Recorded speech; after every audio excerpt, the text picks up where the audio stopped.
Hello and welcome to a brand new episode of Smart Money. On today's episode, we do a deep dive on how you can select the right health insurance plan, what are the things you need to evaluate before picking your health insurance, and we'll also help you with an age-wise breakdown on how much insurance you need at what age, what are the premiums you need to pay for it as well. Joining us on the show is Girish Nayak. He's the Chief Technology, Health and Officer at ICICI Lombard. Girish, thanks a lot for joining us on CNBC-TV18. I want to first start with what the importance of health insurance is in today's economy, because a lot of young people, a lot of people reach out to me saying, we just don't know how to start our insurance journey. So what is your advice to them? Thank you, Sonia, for having me on the show. And like you said, it's a very important topic because not many people are really aware of health insurance. And it's a very important aspect of financial planning. Health insurance costs, the healthcare costs are rising and the medical costs are really rising, and almost every year we have 63 million Indians who actually fall below poverty line because of healthcare costs, and that's a huge number. So planning for a financial emergency is extremely important, and health insurance helps you to do that. Now, there are many kinds of health insurance. Two main kinds are basically the group insurance and the individual insurance. Most of us are familiar with the group insurance policies which you have with your employer. The employer will have a group insurance policy, and all the employees are typically covered by it.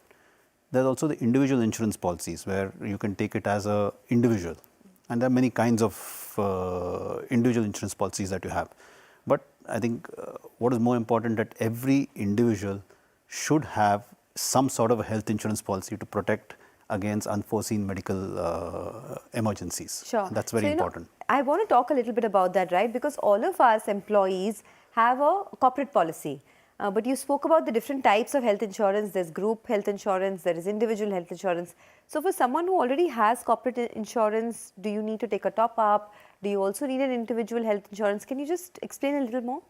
Sure. See, for example, group insurance policies typically will cover all employees in a group, and the cover is generally around 4 to 5 lakhs per individual.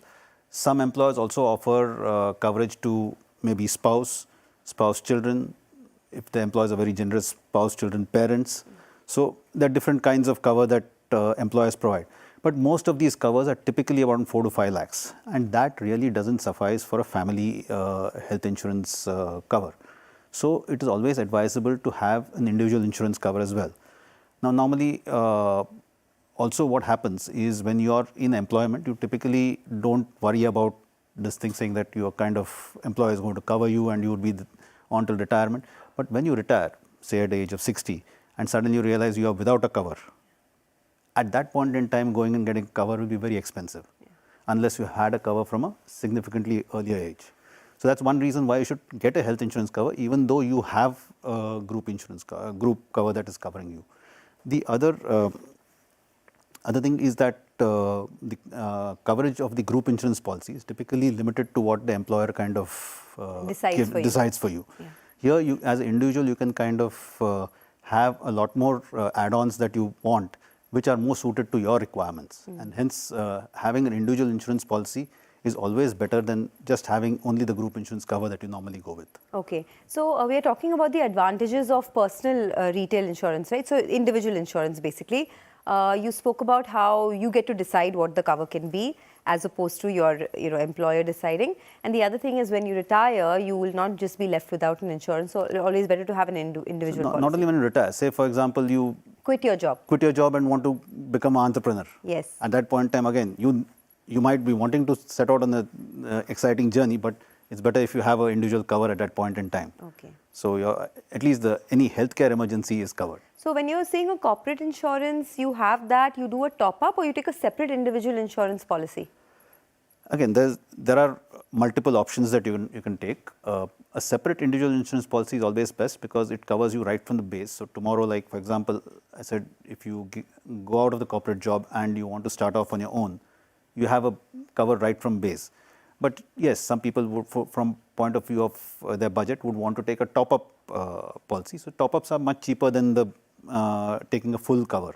So if you want to take a cover for say 15 lakhs and your employer is giving you 3 lakh cover. You say take a top up which will cover you from 3 lakhs to 15 lakhs. So that will be cheaper than taking a full 15 lakh cover. But at the same time, you should realize that when your group insurance stops, the first 3 lakhs will still need to be covered by you. So you need that base cover at some point in time. So again, it's advisable to take an individual complete insurance policy and just a top up if you can afford it. Okay. I want to talk about starting insurance at a younger age, right? What are the benefits of buying health insurance at a younger age, and what age is the right age to start? Good question. I mean, it's always good to start early. Again, from a health insurance point of view, the healthier the life, the lower the insurance. Younger customers always have a lower insurance premium. And given our lifestyles today and the kind of stress that is there, invariably you see people over 40, 45 ending up having some kind of a lifestyle illness, whether it's hypertension, blood, diabetes. India is the diabetes capital of the world. So once you have any of these, when you get into an insurance policy, at that point in time, these get marked off as pre-existing diseases. And your cover, the premium is always higher. But if you're already on a policy and you contract these, your premium would not change, because you didn't have those conditions when you contracted the policy. So it's always better to get in at an early age. When you start your career, start off with insurance policy. Okay, I want to understand, is health insurance a tax saving tool, or should you look at it separately? Well, there is an advantage of tax saving as well, because you have up to age of 60 years, you can cover yourself and your family, and under Section 80D, you get a cover of up to 25,000 of a premium you can set off. If you're covering your parents who are above 60, then you get an additional 50,000 set off under the Section 80D.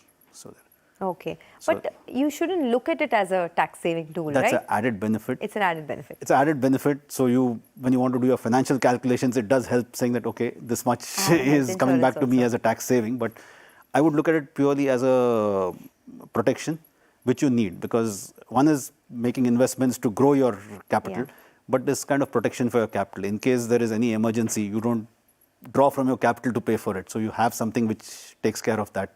Absolutely, absolutely. So I do want to know how much health insurance do I need age-wise, right? But what I'm going to do is I'm going to take a short commercial break. Don't go anywhere. When we come back, we'll tell you how to plan your health insurance to secure your future in just a bit.